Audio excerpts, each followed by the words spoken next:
উজানের ঢল ও বৃষ্টিতে বিপদসীমা ছুঁই ছুঁই তিস্তার পানি। লালমনিরহাট কুড়িগ্রামে নিম্নাঞ্চল প্লাবিত, থেমে নেই ভাঙন, আতঙ্কে নদী পাড়ের বাসিন্দারা। মেহেরপুর সীমান্তে আবারও 10 জনকে পুশিনের চেষ্টা বিএসএফ এর, রুখে দিল বিজেপি। শেরপুরে অবৈধ প্রবেশ করা দুজনকে ভারতে ফেরত। না ভাই, আপনাদের এক কথা বুঝতে হবে। আইনগত কোনো নিষেধ আছে? না, অবশ্যই আছে। আপনি বসেন। বগুড়ায় অবৈধ সিগারেট কারখানায় অভিযানে 3 সপ্তাহ হয়নি মামলা। কাস্টমস ও ভ্যাট কার্যালয়ে রহস্যজনক নীরবতা।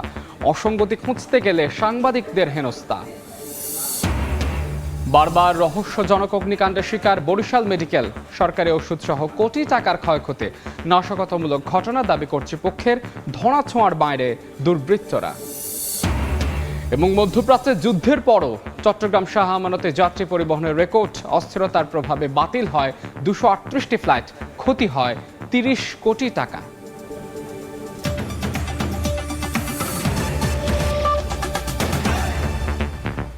বাংলার সময় সঙ্গে আছে আমি মাহাদি ইসলাম ধ্রুব। উজানের ঢল ও বৃষ্টিতে বিপদসীমা ছুঁই ছুঁই তিস্তার পানি। এর মধ্যে লালমনিরহাট কুড়িগ্রামে প্লাবিত হয়েছে নিম্নাঞ্চল। পানি বৃদ্ধি পাওয়ায় থেমে নেই ভাঙনও, আতঙ্কে দিন কাটছে নদী পাড়ের বাসিন্দাদের।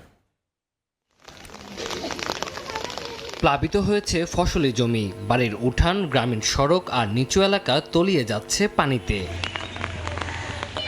বৃষ্টি আর উজানের ঢলে বাড়ছে তিস্তার পানি, বাড়ছে নদী পাড়ের মানুষের উদ্বেগও। লালমনিরহাটের তিস্তার পানি আবারও বেড়ে ডালিয়া পয়েন্টের বিপদসীমার নিচ দিয়ে প্রবাহিত হচ্ছে। প্লাবিত হয়েছে নদীর তীরের নিম্নাঞ্চল ও চরাঞ্চল। পানি উন্নয়ন বোর্ড জানিয়েছে, তিস্তার পরিস্থিতি সার্বক্ষণিক পর্যবেক্ষণে রাখা হচ্ছে এবং নদীর তীরের বাসিন্দাদের সতর্ক থাকার পরামর্শ দেয়া হয়েছে।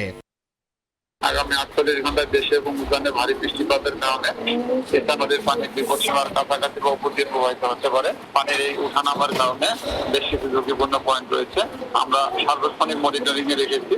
টানা বৃষ্টি ও উজানের ঢলে কুড়িগ্রামের পাটেশ্বরী পয়েন্টে দুধকুমারের পানি বিপদসীমার 23 সেন্টিমিটার উপরে। তিস্তার পানি বাড়লেও কাউনিয়া পয়েন্টে এখনও বিপদসীমার নিচে। বেড়েছে ব্রহ্মপুত্র ও ধরলার পানিও। নদী অববাহিকার নিচু এলাকা, চরাঞ্চল সহ ফসলের জমি প্লাবিত হয়েছে। কারণে যে পানির চাপ বাড়ছে, সরেজমিন তলাইতেছে, বাড়ি যে ভাঙবে নিচ্ছে। ঘরত পানি ওঠে না, আশেপাশে পানি আছে, আর বর্তমান নদীর ভাঙন খুব। এদিকে গাইবান্ধায় বেড়েছে ব্রহ্মপুত্র, ঘাঘট ও তিস্তা নদীর পানি। নদ নদীর পানি বাড়ায় কোথাও কোথাও তীব্র হয়ে উঠেছে ভাঙন।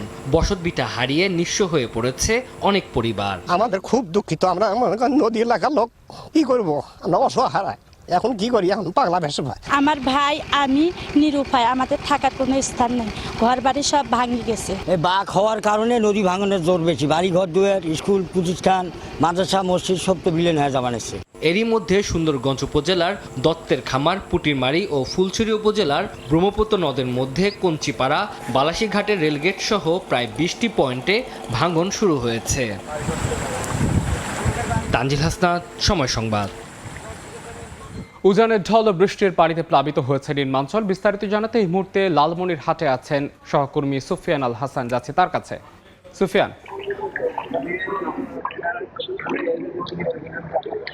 আমি এই মুহূর্তে রয়েছি লালমনিরহাটের আদিতমারি উপজেলার মহিষকোচা ইউনিয়নের গোবর্ধন এলাকায়, যেটি গত রাতে বিপদসীমার উপরে তিস্তায় পানি ওঠায় এই নিম্ন অঞ্চলটি প্লাবিত হয়। এবং এখানে আমি যদি আপনাকে একটু দেখাই, এখানকার যে বাড়িঘর রয়েছে সেখানে কিন্তু পানি উঠেছে। এবং আমি যে জায়গাটিতে দাঁড়িয়ে আছি, যে জায়গাটি দেখা যাচ্ছে, সেটি কিন্তু একটি সড়ক, পাকা সড়ক। সেই পাকা সড়কটিও কিন্তু পানিতে তলিয়ে আছে। আমরা এখানকার স্থানীয় মানুষজনের সাথে কথা বলেছি, তারা যেমনটা বলছেন যে তারা এর আগে বন্যাতে ত্রাণ এবং সাহায্য চাইলেও এখন এই বন্যাগুলোতে তারা ত্রাণ আর সাহায্য চাচ্ছেন না সরকারের কাছ থেকে। তারা যেটা চাচ্ছেন, এই যে তিস্তার যে আগ্রাসী যে অবস্থায় তারা পড়েন, সেই আগ্রাসনী ভাব থেকে তারা তাদের জীবনে মুক্তি চাচ্ছেন।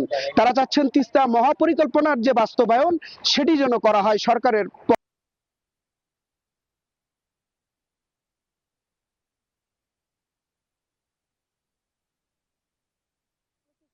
যেমনটা বলেছেন, পানি উন্নয়ন বোর্ডের সাথে সমন্বয় করে তারা এই এলাকার যে দুর্ভোগ রয়েছে সেটি লাঘবের যা করণীয় দরকার তারা সেটি করবেন এবং দুর্ঘটনা প্রবণ যে এলাকাগুলো রয়েছে ধরনের দুর্যোগ মোকাবেলায় তারা সবসময় প্রস্তুত রয়েছেন বলে তারা আমাদেরকে এমনটা জানিয়েছেন। আমরা এখানকার যারা স্থানীয় যে বাসিন্দারা আছে তাদের সাথে কথা বলে জেনেছি যে গতকাল রয়েছে বাড়ন্ত অবস্থায় ছিল, কিন্তু আজকে সকাল থেকেই আস্তে আস্তে পানি কমতে কমতে এখন অনেকটাই পানি কমে গেছে বলে তারা আমাদের তেমনটা জানিয়েছিল। তো এই ছিল লালমনিরহাটের আজিতবাড়ির মহিষকুচা থেকে তিস্তার পানির যে নিম্নাঞ্চল যে প্লাবিত যে অঞ্চল রয়েছে সেখানকার সবশেষ খবর।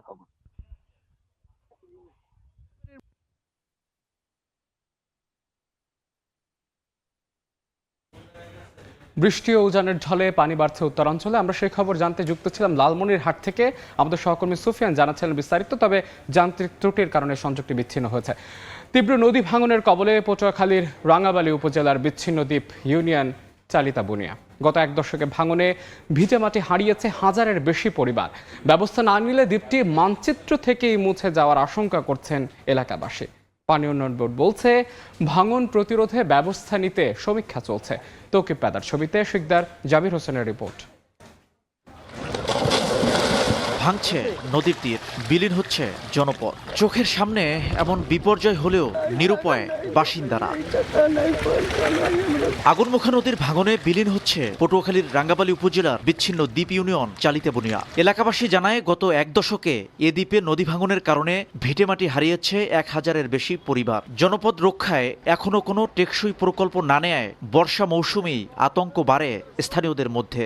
শিগগিরই কোনো ব্যবস্থা না নিলে অদূর ভবিষ্যতে দ্বীপটি মানচিত্র থেকে মুছে যাওয়ার শঙ্কা তাদের। এ বিষয়ে ব্যবস্থা নেওয়ার পাশাপাশি ক্ষতিগ্রস্তদের সাহায্যে সরকারের প্রতি আহ্বান এলাকাবাসীর। আমার স্বামীর গোরস্থান সব লয়ে গেছে, আমার কোথাও নেই, স্থানটাও লয়ে গেছে।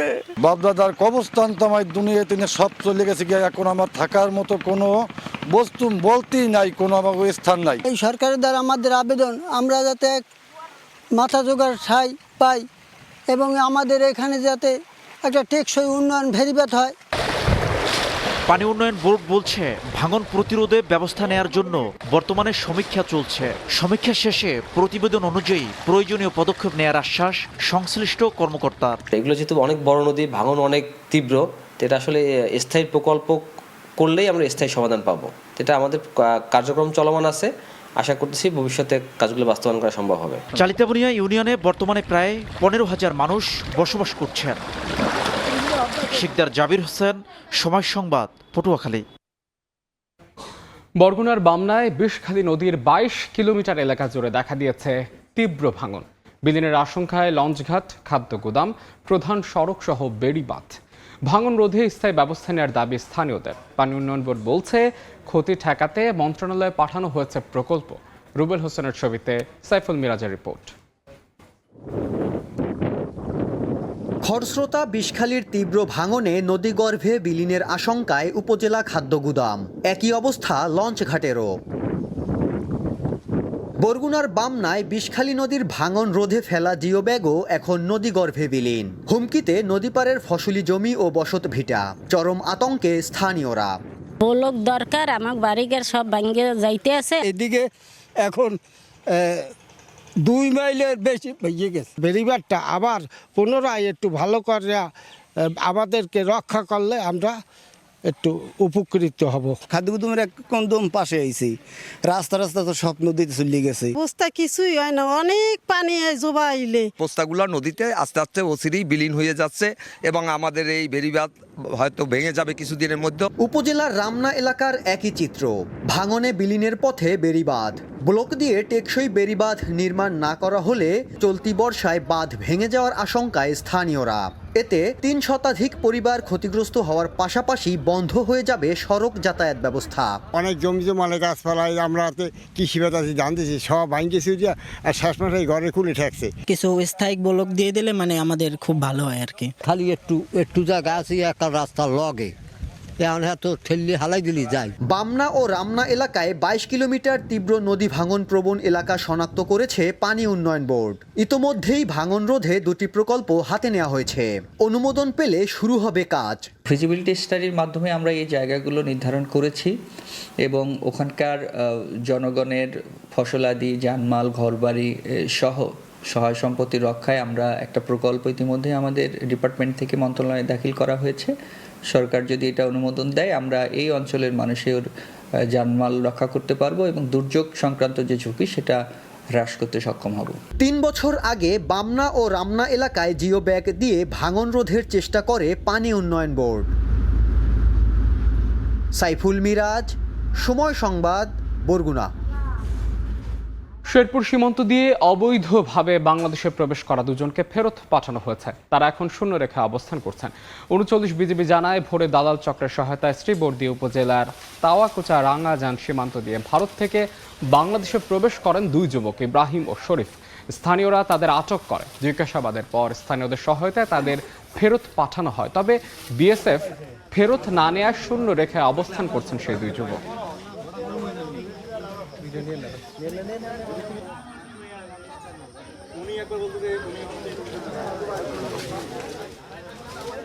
এ বিষয়ে আরো বিস্তারিত জানাতে মেহেরপুর সীমান্তে আছেন সহকর্মী বেনয়ামিন। সরাসরি যাচ্ছি তার কাছে। ইয়ামিন, এবার ষষ্ঠবারের মতন মেহেরপুরের সীমান্ত দিয়ে পুশিন চেষ্টা চালানো হয়েছে। এবারের সীমান্ত যেটি ছিল সেটি হচ্ছে মেহেরপুরের মুজিবনগর উপজেলার নাজিরাকোনা সীমান্ত দিয়ে 10 জনকে পুশিনের চেষ্টা চালিয়েছে বিএসএফ।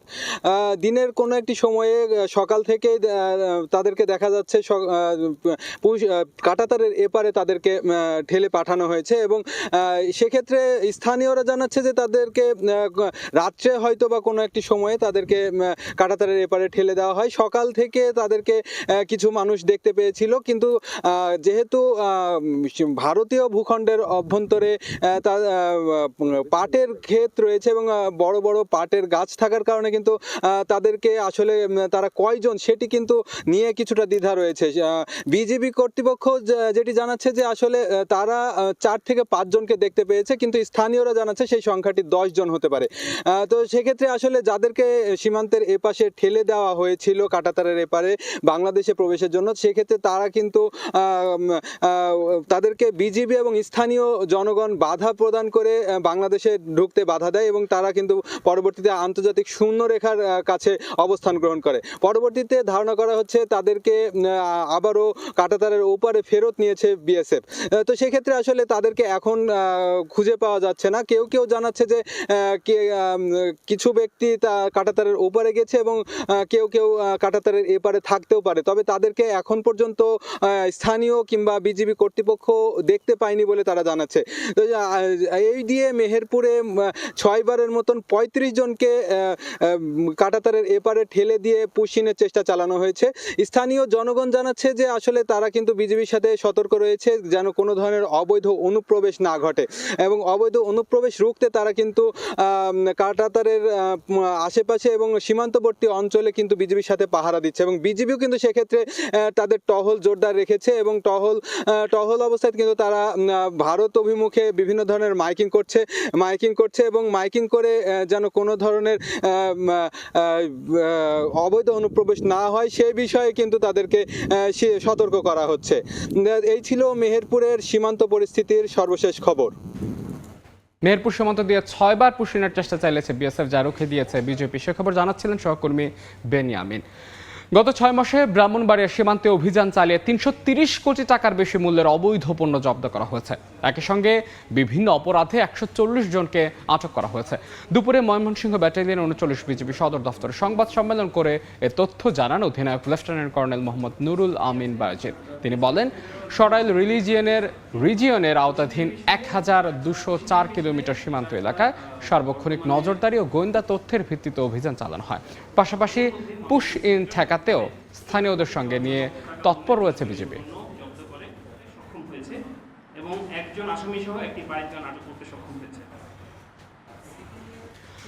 বগুড়ায় কোটি টাকার অবৈধ সিগারেট কারখানায় অভিযানের পর 19 দিনেও হয়নি মামলা। রহস্যজনক নিরাপত্তায় কাস্টমস এক্সাইজ ও ভ্যাট কার্যালয়। আর সিলগালা করা কারখানার পাশেই চলছে একই অবৈধ কারখানার কার্যক্রম।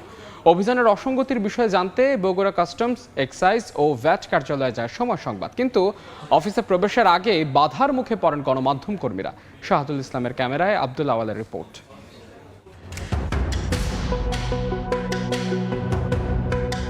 আপনাকে মানা করছি না ভাই, আপনাদের এক কথা বুঝতে হবে। পারমিশন নিয়ে আসবেন, গেছে তো আনবে তো, বুঝতে বলছে আপনি বসেন। অভিযানে অসঙ্গতির অভিযোগের বিষয়ে তথ্য জানতে বগুড়া কাস্টম এক্সাইজ ও ভ্যাট কার্যালয়ে যায় সময় সংবাদ। রুমের সামনে যাওয়া যাবে না? না না, কেন? লিখিতভাবে জানাই দিবে যে এই ব্যাপার, এই জন্য আমি আসছি, তখন সে পারমিশন দিবে দেখা করার জন্য। তবে অফিসের মূল ফটকে গণমাধ্যম কর্মীদের আটকে দিয়ে জানানো হয় প্রবেশের জন্য লিখিত অনুমতি প্রয়োজন। পরে রিসিপশনে থাকা উপপরিদর্শক ও এক দালালের হেনস্থার মুখে পড়েন গণমাধ্যম কর্মীরা। আপনি বসেন এখানে, আমি আবার পারমিশন নিয়ে যাচ্ছি। আপনি বুঝতে বলছে আপনি বসেন। দীর্ঘ সময় অপেক্ষা ও হয়রানির পর অবশেষে কথা বলতে রাজি হন কাস্টম এক্সাইজ ও ভ্যাট কার্যালয়ের দায়িত্বপ্রাপ্ত কর্মকর্তা। উপপরিদর্শক পরিচয় আমাদেরকে জানিয়েছেন এই অফিসে প্রবেশ করতে হয়, সেক্ষেত্রে আসলে সেই কর্মকর্তার লিখিত অনুমতি নিয়ে এই অফিসটিতে প্রবেশ করতে হবে। গত 9 জুন বগুড়া সদর উপজেলা শিকারপুরের একটি অবৈধ সিগারেট কারখানায় অভিযান চালায় কাস্টম এক্সাইজ ও ভ্যাট বিভাগ।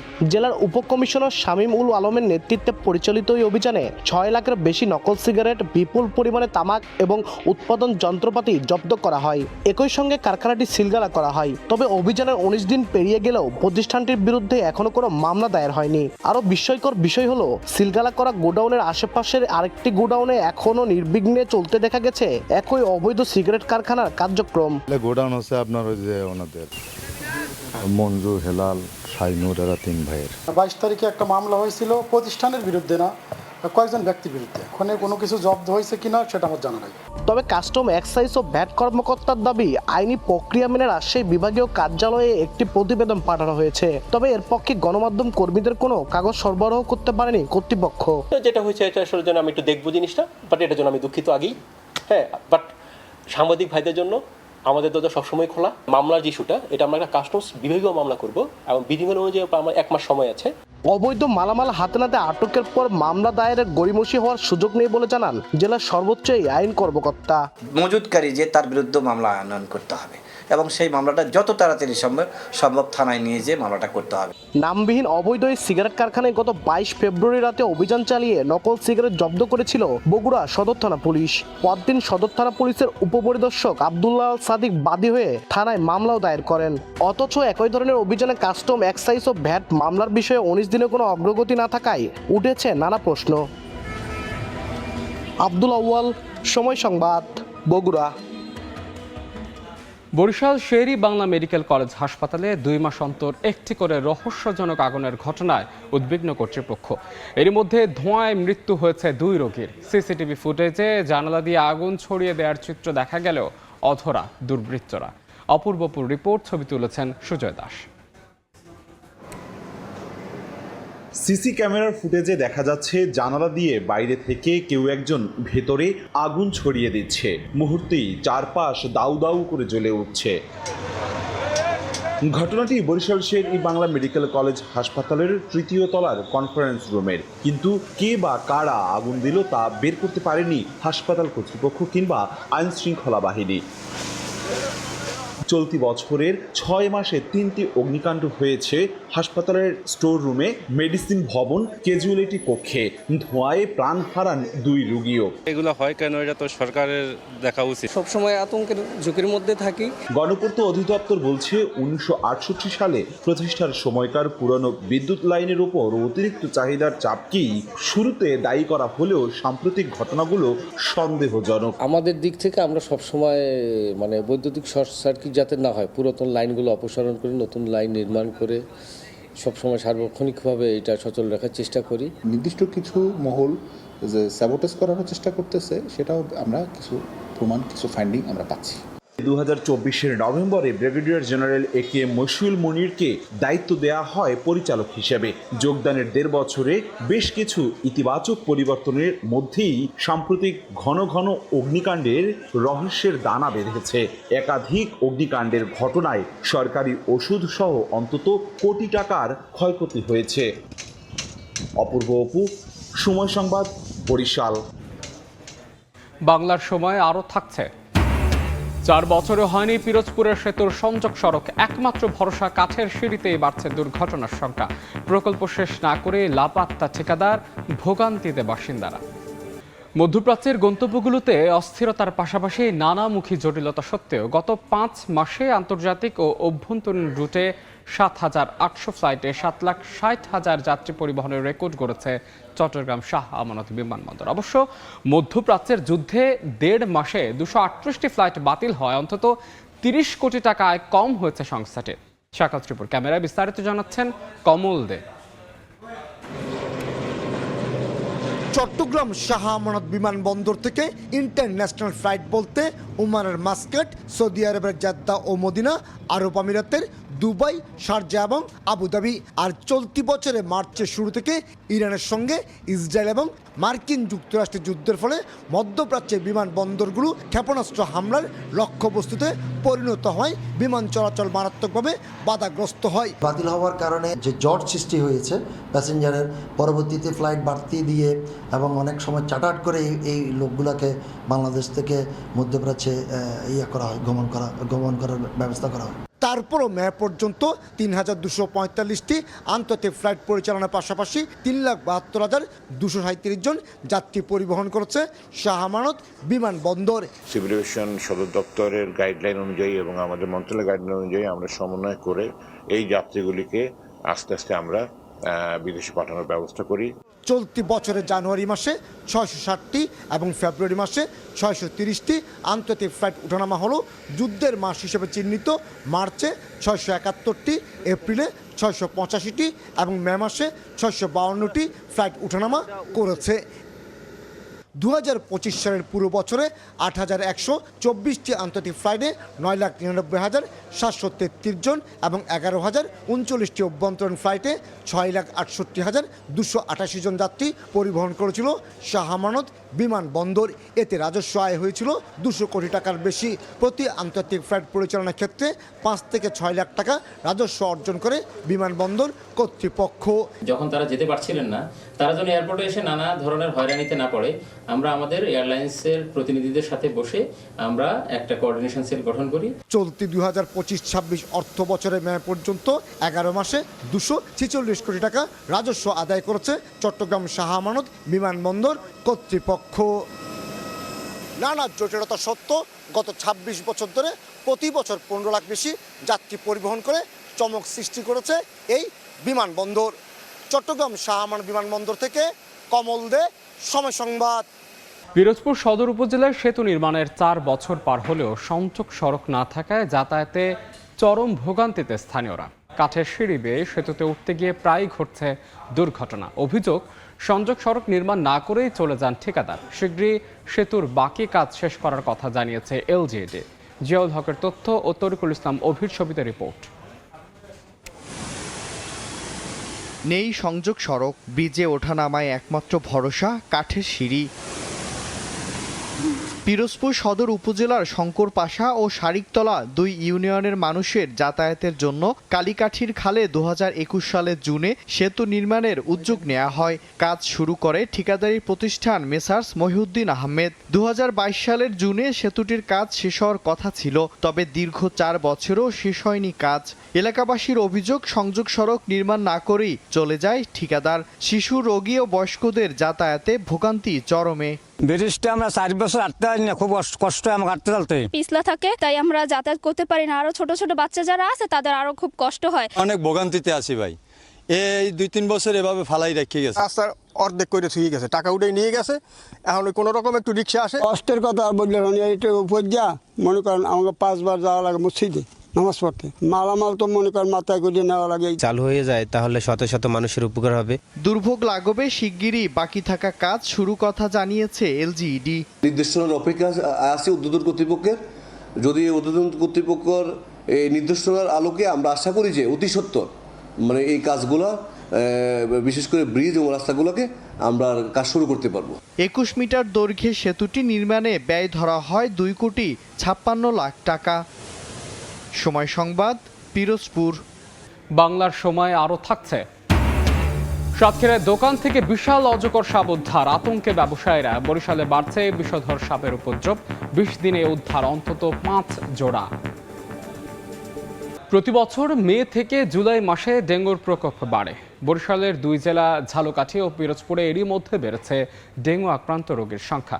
পিরোজপুর জেলা হাসপাতালে শয্যা সংকট হওয়ায় চিকিৎসা নিতে হিমশিম অবস্থা স্বাস্থ্যকর্মীদের। ঝালকাঠির 7 স্থানকে ডেঙ্গুর ঝুঁকিপূর্ণ স্পট হিসেবে চিহ্নিত করেছে প্রশাসন। বর্ষার শুরু থেকেই চোখ রাঙাচ্ছে ডেঙ্গু, বিভিন্ন জায়গায় বাড়ছে রোগীর সংখ্যা। পিরোজপুরে 24 ঘন্টায় ডেঙ্গু আক্রান্ত হয়ে বিভিন্ন হাসপাতালে ভর্তি হয়েছে 11 জন। মোট চিকিৎসা নিচ্ছেন 52 জন। চলতি বছর এ পর্যন্ত চিকিৎসা নিয়েছে 504 জন, আর মারা গেছে 1 জন। 100 শয্যার জেলা হাসপাতালে অতিরিক্ত রোগীর চাপে সেবা দিতে গিয়ে হিমশিম অবস্থা চিকিৎসক ও নার্সের। ডেঙ্গু আক্রান্ত রোগীর অধিকাংশই পাশের জেলা বাগেরহাট থেকে আসছে বলে জানান চিকিৎসক। আমাদের মোড়লগঞ্জের ওখান থেকে মনে করেন 90% মানুষই ডেঙ্গুতে আক্রান্ত। ঝালকাঠিতেও ছড়িয়ে পড়েছে ডেঙ্গু। সদর হাসপাতালে মে মাসে 68 জন রোগী ভর্তি হয়েছেন। জেলার 7টি স্থানকে ঝুঁকিপূর্ণ স্পট হিসেবে চিহ্নিত করেছে প্রশাসন ও স্বাস্থ্য বিভাগ। স্বাভাবিক জ্বরের মতোই এর চিকিৎসা, কেবলমাত্র খেয়াল রাখতে হবে কোনো ধরনের ব্যথানাশক ওষুধ, প্যারাসিটামল ছাড়া কোনো ধরনের ব্যথানাশক ওষুধ খাওয়া যাবে না। জেলা স্বাস্থ্য বিভাগ বলছে প্রতি বছর মে থেকে জুলাই মাসের ডেঙ্গুর প্রকোপ বেড়ে যায়। সদর হাসপাতাল সহ জেলার স্বাস্থ্য কমপ্লেক্সগুলো ডেঙ্গু চিকিৎসায় প্রস্তুত রয়েছে। খাদিজা স্বপ্না, সময় সংবাদ। নারায়ণগঞ্জে পারিবারিক কলহের জেরে স্বামীকে গলা কেটে হত্যা করা হয়েছে। অভিযুক্ত স্ত্রীকে আটক করা হয়েছে। হত্যাকাণ্ডে ব্যবহৃত চাপাতি ও ছুরি উদ্ধার করা হয়েছে। পুলিশ জানায়, ফতুল্লার স্বামী জাহাঙ্গীর অন্য নারীর সঙ্গে পরকীয় সম্পর্কে জড়িত এমন সন্দেহে স্ত্রী মুন্নির সঙ্গে পারিবারিক কলহ চলছিল। এরই জেরে আজ সকালে স্ত্রী মুন্নি কৌশলে স্বামীকে ঘুমের ওষুধ খাইয়ে অচেতন করেন। পরে চাপাতি ও ছুরি দিয়ে গলা ও হাতের রক কেটে স্বামীকে হত্যা করা হয়। 999-এ কল পেয়ে ঘটনাস্থল থেকে নিহতের লাশ উদ্ধার করা হয়। রক্তমাখা চাপাতি ও ছুরিসহ মুন্নিকে হাতে নাতে আটক করে পুলিশ। বগুড়ায় সিএনজি চালিত অটোরিকশা চালকের লাশ উদ্ধার করা হয়েছে। সকালে সারিয়াকান্দির দড়িপাড়া গ্রামের কৈখালী বিলের পাশে একটি লাশ পড়ে থাকতে দেখেন স্থানীয়রা। খবর পেয়ে লাশ উদ্ধার করে পুলিশ। পরে লাশটি আব্দুল মান্নানের বলে শনাক্ত করেন স্বজনরা। রোববার সকালে সিএনজি চালিত অটোরিকশা নিয়ে বের হয়ে নিখোঁজ ছিলেন মান্নান। পুলিশের ধারণা, সিএনজি চালিত অটোরিকশা ছিনতাইয়ের পর শ্বাসরোধে চালককে হত্যা করা হয়।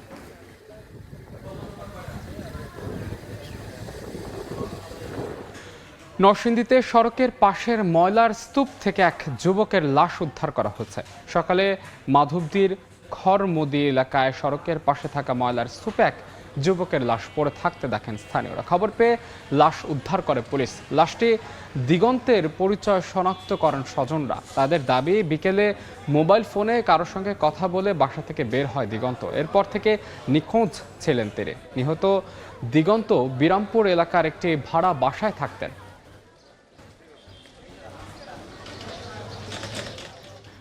ব্রাহ্মণবাড়িয়ায় ইট বোঝাই ট্রাক নিয়ন্ত্রণ হারিয়ে খাদে পড়ে 2 শ্রমিকের মৃত্যু হয়েছে। আহত হয়েছেন ট্রাকের চালক ও হেলপার।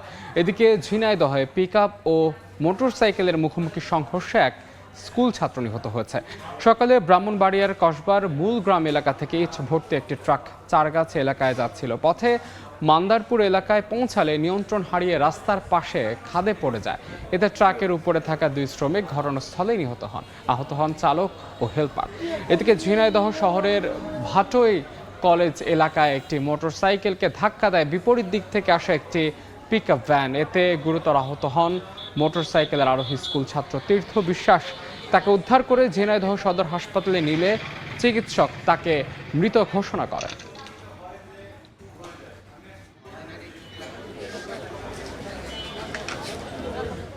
নাটোরে আদালতের চেম্বারে ঢুকে এক আইনজীবীকে মারধরের অভিযোগ উঠেছে। অভিযুক্তকে আটক করে গণপিটুনি দিয়ে পুলিশে দিয়েছে জনতা। দুপুরে বার ভবনের 2য় তলায় আইনজীবী আসাদুল ইসলামের চেম্বারে ঢুকে মারধর শুরু করে কাবিল হোসেন নামের এক ব্যক্তি। চিৎকার শুনে আশেপাশের লোকজন ছুটে আসে। পরে হামলাকারীকে পিটিয়ে পুলিশে সোপর্দ করেন স্থানীয়রা।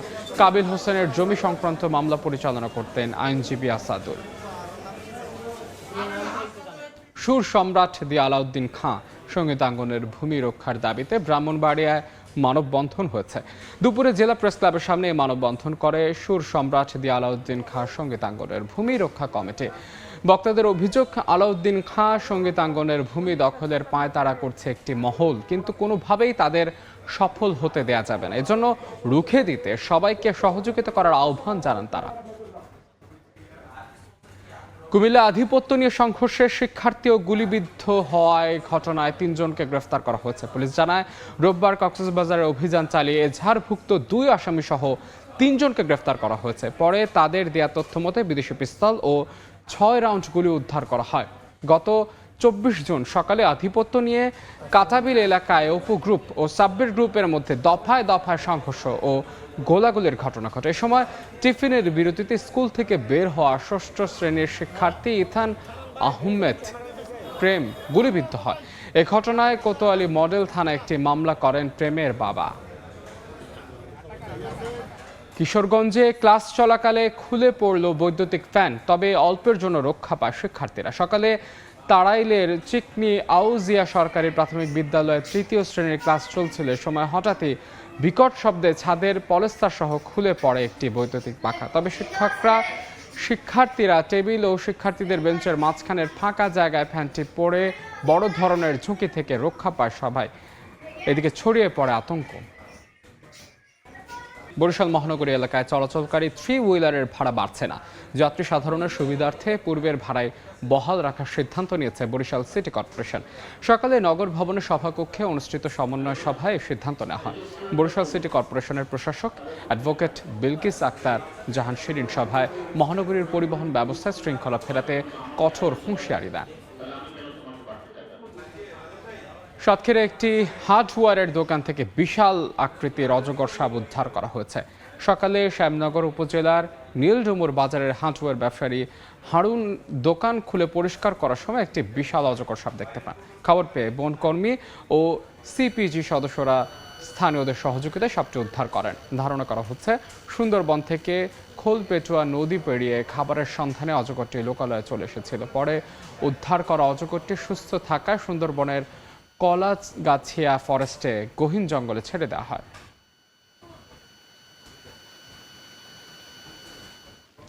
ঘরের ভেতরের এসি কিংবা অফিসের সিলিং, বরিশালের একের পর এক উদ্ধার হচ্ছে বিষধর সাপ।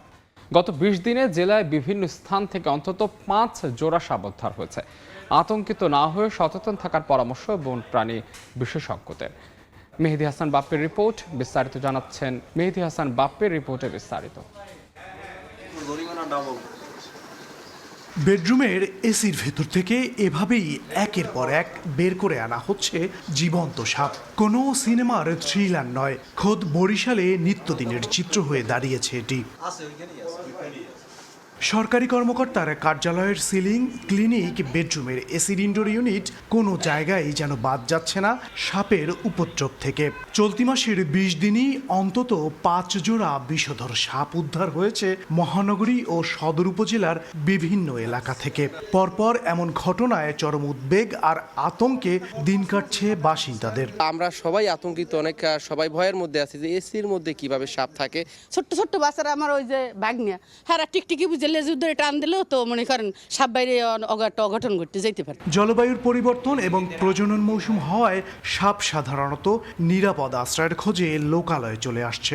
বন্যপ্রাণী বিশেষজ্ঞদের মতে এই সাপ মানুষের জন্য তেমন ক্ষতিকর নয়। কংক্রিটের ফাঁকে বা এসির আউটডোরের ফাঁকে বা এসির আউটডোরের পাইপ বেয়ে ভিতরে ঢুকে যায় ঘরের, এসির পিছনে ওরা অবস্থান করে। নিরীহ এদেরকে আমাদের উদ্ধার টিম আছে, বন বিভাগ আছে এবং পটুয়াখালীর একটা উদ্ধার টিম আছে। ওনারা আমাদেরকে সংবাদ দিলে সহজে আমরা উদ্ধার করে আমরা উপযুক্ত প্রাকৃতিক পরিবেশে আমরা অবমুক্ত করে দেই। জীববৈচিত্র্য বিশেষজ্ঞদের মতে প্রতি বছরের জুন থেকে আগস্ট এই ৩ মাস সাপের প্রধান প্রজনন মৌসুম।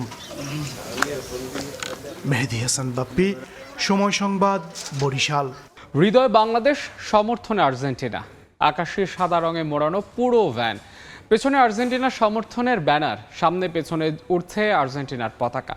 নীলফামারীর ডোমারের এক যুবক প্রিয় দলের প্রতি ভালোবাসা জানাতে নিজের ভ্যানকেই বানিয়েছেন এক টুকরো আর্জেন্টিনা। হৃদয়ে বাংলাদেশ, সমর্থনে আর্জেন্টিনা। প্রিয় দলের প্রতি ভালোবাসা জানাতে নিজের ভ্যানকেই বানিয়েছেন এক টুকরো আর্জেন্টিনা। আকাশি সাদা রঙে মোড়ানো পুরো ভ্যান, পেছনে আর্জেন্টিনার সমর্থনের ব্যানার, সামনে পেছনে উঠছে আর্জেন্টিনার পতাকা, রয়েছে বিশ্বকাপের সোনালী ট্রফির প্রতিকৃতি আর প্রিয় দলের নানা প্রতীক। বিশ্বকাপের উন্মাদনায় নীলফামারীর ডোমারের এক ভ্যান চালকের এই ব্যতিক্রমী উদ্যোগ এখন সবার নজর কাড়ছে। আর্জেন্টিনা মেসি ভালো লাগে, আর্জেন্টিনা ভালো লাগে, সব ভালো লাগে, এই কারণে আমি আর্জেন্টিনারে সাপোর্ট দিচ্ছি আর এবং ছোট থেকে আসি, এই কারণে কালার করছি দেখার মতো একটা যেন সৌন্দর্য হয়, মানুষজন দেখি না হাসে, এই কারণে। বিশ্বকাপের আবহে এই চলন্ত আর্জেন্টিনা হয়ে উঠেছে কৌতূহলের কেন্দ্রবিন্দু।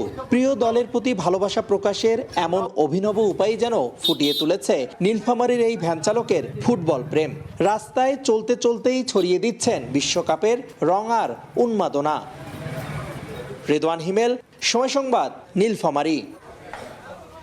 বাংলার সময়ের শীর্ষ সংবাদ জানিয়ে দিচ্ছে আরেকবার। উজানের ঝড় বৃষ্টিতে বিপদসীমা ছুঁই ছুঁই তিস্তার পানি। লালমনিরহাট কুড়িগ্রামে নিম্নাঞ্চল প্লাবিত, থেমে নেই ভাঙন, আতঙ্কে নদী পাড়ের বাসিন্দারা। মেহেরপুর সীমান্তে আবারও 10 জনকে পুশিনের চেষ্টা বিএসএফ এর, রুখে দিল বিজেপি। শেরপুরে অবৈধ প্রবেশ করা 2 জনকে ভারতে ফেরত। আপনাদের এক কথা বুঝতে হবে, আইনগত কোনো নিষেধ আছে? না, অবশ্যই আছে। আপনি বসেন। বগুড়ায় অবৈধ সিগারেট কারখানায় অভিযানের 3 সপ্তাহ হয়নি মামলা। কাস্টমস ও ভ্যাট কার্যালয়ে রহস্যজনক নীরবতা। অসঙ্গতি খুঁজতে গেলে সাংবাদিককে হেনস্থা।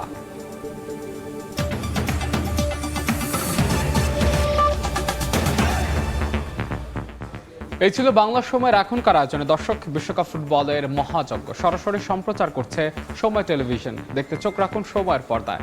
এরপর দেখবেন সন্ধ্যার সময়, সঙ্গে থাকবেন সহকর্মী সাইফুল রুদ্র। ধ্রুব, আপনাকে ধন্যবাদ। সন্ধ্যার সময় নিয়ে আসছে কিছুক্ষণ পর, সঙ্গে থাকুন সময়।